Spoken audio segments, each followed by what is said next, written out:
My name's Alana Pearl, and this is my car. However, this was my car 2 months ago. And today I wanted to share with you all why I did this.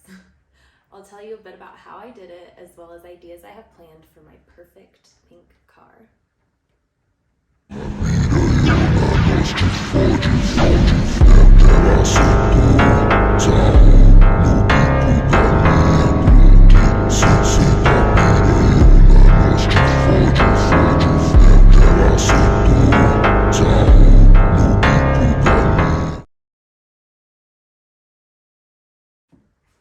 So first, I wanted to talk a bit about why I started this project. Back in 2018, I was involved in a pretty serious car accident where our vehicle hit the car in front of us at about 75 miles per hour, clipped the right rear end, and rolled about 5 times. Miraculously, both me and my boyfriend at the time got out relatively unscathed. However, since then, I've absolutely hated driving and had a hard time feeling safe in basically most cars. Fast forward to fall 2021, I didn't have a car because I decided to sell my car. And I was primarily using my e-bike for transportation, which I loved, honestly. A friend of mine had a white 2004 Ford Crown Victoria he had gotten from his grandparents, and he was looking for a place to park it and asked if he could leave it in front of my house. And he also offered that I could drive it if I really needed. And this is the part where I fell in love with a car for the first time. It may seem ridiculous, but this car is actually really badass. We all know that they're the old cop cars, and they use them for a good reason. Between the iron chassis, the V8 engine, and the insane turn radius, this car is a fucking beast. I'd never felt so safe in a car before, and this one, I feel like I'm driving around in a tank. After driving my friend's car for almost a year, he decided he needed to sell it.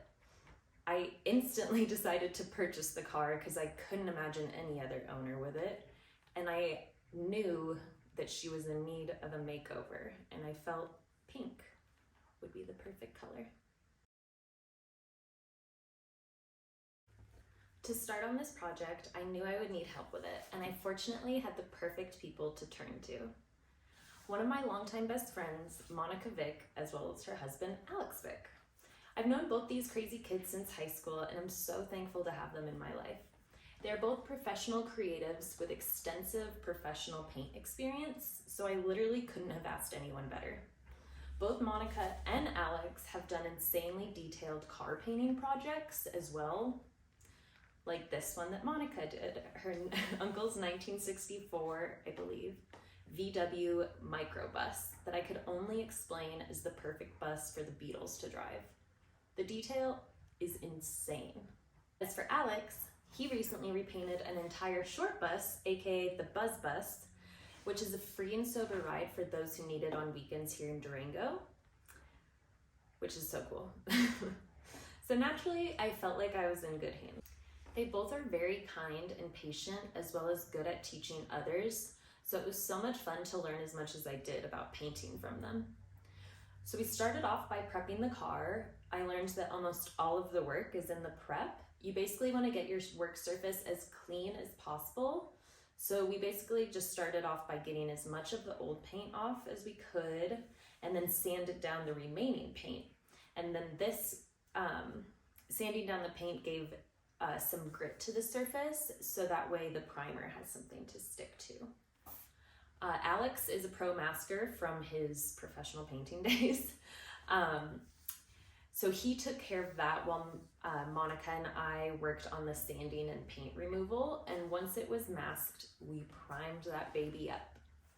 So the prep took about 2 days, but we were able to get our first coat of paint on by the end of day 2. The paint we used was Benjamin Moore in shade Valentine's Day, and it's from the Regal Select exterior paint, and I believe it was a soft gloss finish. Now, I had also gotten some pearl dust from painthuffer.com, and I got mint green and grape ape, and this adds like a dull sort of color shift to the paint, which is really subtle, but it looks just like a pearl, which was obviously the idea. So the actual painting of the car took like 15 to 20 minutes for each coat, and the hardest part was waiting for each coat to dry, because it took about 5 to 6 hours in between. But instantly, just even after the first coat, the color was perfect. It took us about 1.5 days of prep and 1.5 days of paint with 3 coats of paint. And I was able to pick her up on the 4th day and peel off the frickin' masking tape. Most satisfying part, as we all know. My goodness, the difference the paint job made. She looked beautiful, but I wasn't done yet. I originally had planned on ordering some barbed wire pinstripe. There are these decals that you could add to the sides where there originally was a pinstripe.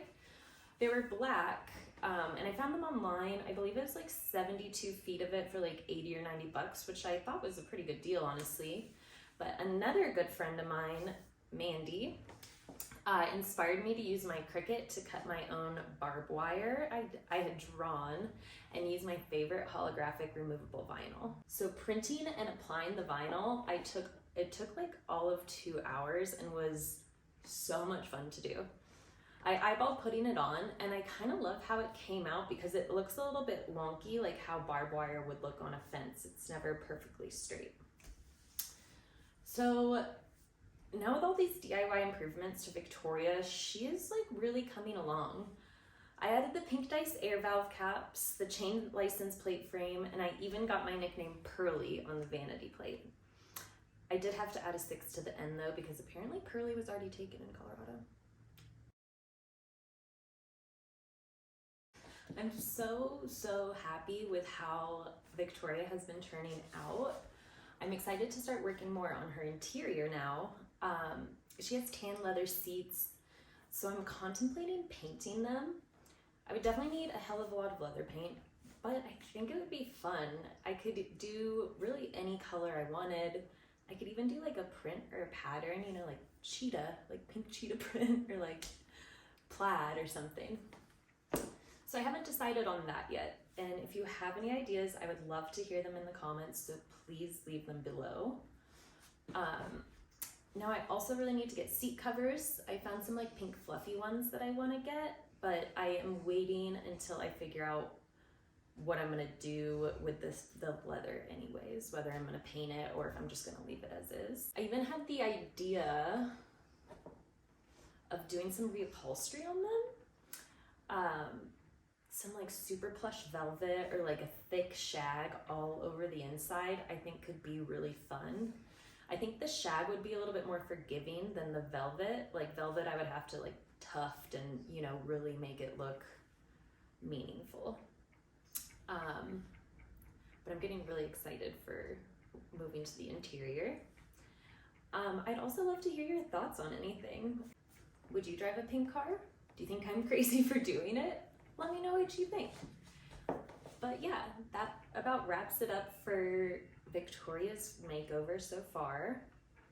I guess we'll call this part 1 for now. Until then, like, comment, subscribe, follow, all the fun things. And check back soon for the next video. Hopefully it'll be Sturgis motorcycle round. I ain't been home in a week. Gone, gas and deep. Bitches be